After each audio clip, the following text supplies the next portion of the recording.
is Trista from Zero Casualties, and I make vintage recipes from really old books. This one is from 1942, the New American Cookbook, and this is the second recipe that I've made out of here. I start blind in that I have not made this recipe before. I've read through it a few times. But that is all. So on the video, we'll be discovering together how it works out and then do a tasting. So if you are a new subscriber here, I want to welcome you to the channel. And please feel free in the comments to let me know what you love about cooking, what you like to learn about cooking, and any other thoughts you have on these vintage recipes.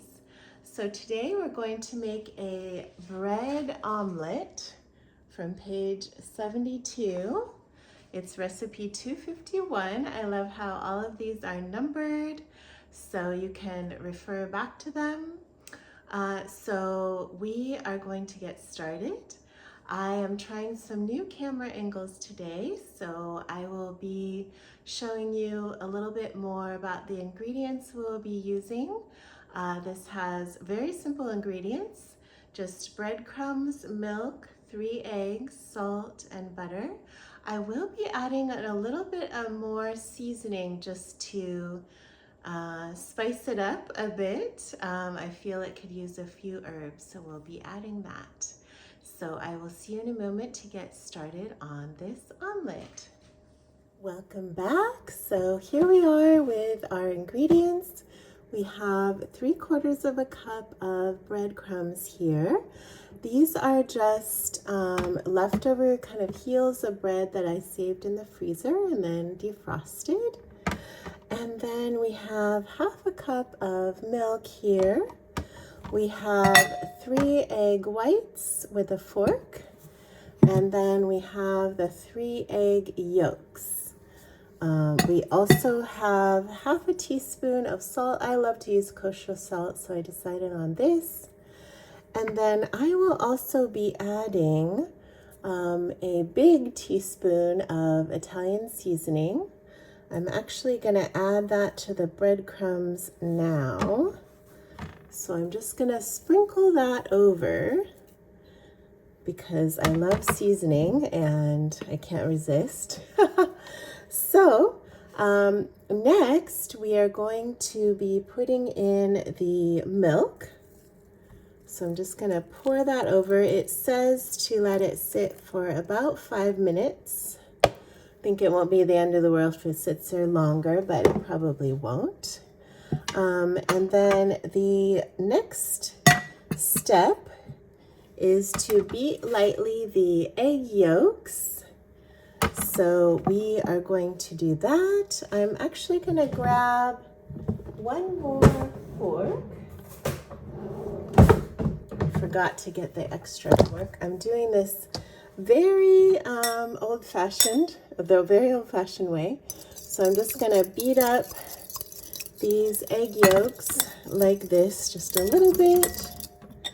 And then I'm supposed to beat these egg whites to stiff peaks with a fork. Now this seems a bit of a challenge, but I'm gonna give it a go.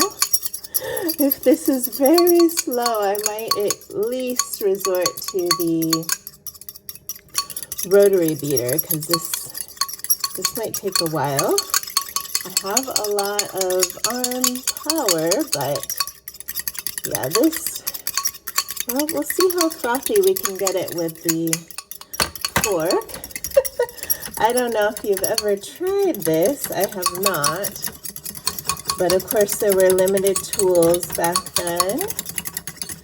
However, I don't know. It's getting a little bit frothy. But I should have had my rotary beater a little bit closer by. But yeah, I think I'm going to actually at least get the rotary beater It's still going to be a little bit slower than an electric mixer that I'm used to. But here is our rotary beater, as you can see. So I'm going to try that. I'll have to look it up. I'm assuming they had these in 1942. We actually had one of these when I was a kid. I think it was my grandma's or something, and I actually used it sometimes on weekends to make a Swedish kind of egg pancake dish called agkaka. And I didn't want to make a ton of noise in the morning, and it was fun and fast to put everything together with this kind of a one bowl setup. Let me set this over here a little bit more so we can see it's getting frothier. Let me move this a little bit more. You'll have to pardon me, I'm learning these new camera angles. So this is getting better. This takes a lot of muscle and power. And it tends to move around quite a bit. Not like your typical stand mixer. But we will get there eventually. I don't know if you've ever done this, but this is challenging even with this. But with the fork, I think it would have taken forever. I feel sorry for the person trying to make it with a fork. We shall see. So we are back. I managed to get these egg whites whipped up quite well with the rotary beater. It took a few minutes, but I got it done. And then I drained some excess milk from the breadcrumbs. I think I might drain just a tiny bit more here into the sink. But they are looking great. And then I have my egg yolks here. So on my tray here, I have the egg yolks and the egg whites, and then the breadcrumb milk mixture here. So I'm gonna pour this into the egg yolks. Get all that in there. Take a little extra out. And then I have my pan with 1 tablespoon butter in here that I'm gonna melt. But first, let's mix this up a bit. It's looking good. And then I need to check what it says here. We are going to add the salt. So the ½ teaspoon of kosher salt goes there. Mix that up a little bit more. We're going to fold in the whites.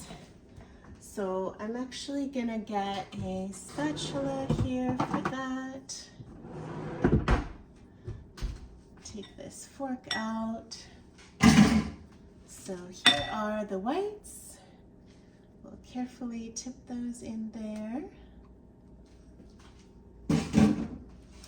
And then we're just gonna gently fold them in. Keep as much air as we can so we can get a nice fluffy omelet out of this. This is a great way to use up leftover bread bits. Especially if you make your own bread and have little extra bits left over. I love to freeze little extra bits of butter. So this is looking pretty good. We want it incorporated, but not deflated. It's always a tricky one. So we shall see. Okay, so the next step I think is, yes, we're going to melt the butter in the pan, and then we're going to cook this mixture in there on high heat for 1 minute, and then we'll be reducing it. So let's get that melting. And we have this all ready. So I absolutely love making bread, especially sourdough bread. I don't know if you love to make bread, but let me know in the comments if you do. I make bagels every week and sometimes another loaf of bread or something. It just depends. My bread baking career started very early when I was I was sometime in preschool, probably 4 years old or so. And I decided, I think it was just flour and water kind of mixture, and I didn't know that much about baking, and I tried baking whatever those things were in my parents' toaster oven, and they were not very good, I am absolutely sure of that, but I tried to sell them on our porch, and we only had, you know, a couple neighbors, but I know my parents bought them. So that was my first enterprise into baking. So now we have this nice and melted in the pan. Even though it doesn't say so, I'm going to swirl this around so that we make sure this pan is nice and greased for this omelet. And then we're going to carefully put this in. Oh, it looks nice and puffy. So I'm just going to spread it out a tiny bit here. There we go. So I'm going to crank up the heat just a tiny bit. We will set a 1-minute timer and let this set up a little bit, and then we're going to be putting our, I like to use this lid, this really nice heavy lid for one of my Dutch ovens. I use this for when I'm frying eggs because it keeps them a little more moist, and they fry up nicely with the lid on a lower heat. So after that minute is up, we're going to be putting the lid on and cranking down the heat a ton. And it says to cook it for 20 minutes. I might check it after a few minutes because of course all stoves differ as far as how long it might take. So we're gonna see about that. I hear it sizzling a lot. So I'm just getting ready for the lid. And here we go. So let us crank that down to even just low. I'm gonna go as low as I can, and then I will see you in a little bit and we will check out how this omelet is doing. Okay, bye. Welcome back. We have our lovely omelet that is now ready. You can see it's really puffy on the top, and it's very well browned on the other side. So I'm going to do my best to fold it over here because it says fold and then put on a hot platter. So try to move it to our best of ability there. That looks pretty good. So actually quite lovely. Let me put the requisite sprig of parsley on top. And it doesn't fold over perfectly, but this is a lovely bread omelet. So I hope you enjoy making this. Let me know how it turns out for you. This says it serves 4, but it kind of depends on how hungry you are. It may just serve 2 if it's kind of for a bigger meal. So let me know what you think about this. And thank you so much for watching. If you liked this video, please give it a thumbs up. And make sure to subscribe to my channel for more videos Wednesdays and Saturdays. And also leave a comment about what you thought about this recipe. and I will see you all on Saturday. So let's taste some of this delicious omelet and see how it is. It smells really good. I'm glad that I added the Italian herbs to this, because otherwise I think it'd be awfully plain with just salt and not even any pepper. So I think this will be good.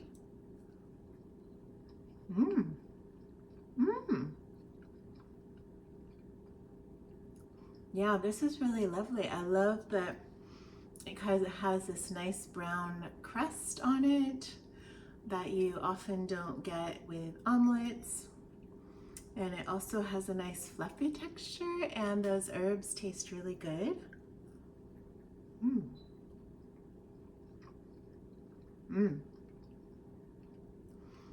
I think this is a huge winner. I also wanted you to see inside here. Look how fluffy that gets. So I highly recommend this recipe. The only thing I might change is it might be even tastier with a little sprinkle of cheese towards the end. And I might want to add also that this took around 15-ish minutes. But anyway, I think this makes a lovely breakfast or any kind of anytime meal. So this is even something you can make ahead and use it kind of as the egg in a breakfast sandwich. That would also be very tasty. So let me know if you try this recipe, and bon appetit.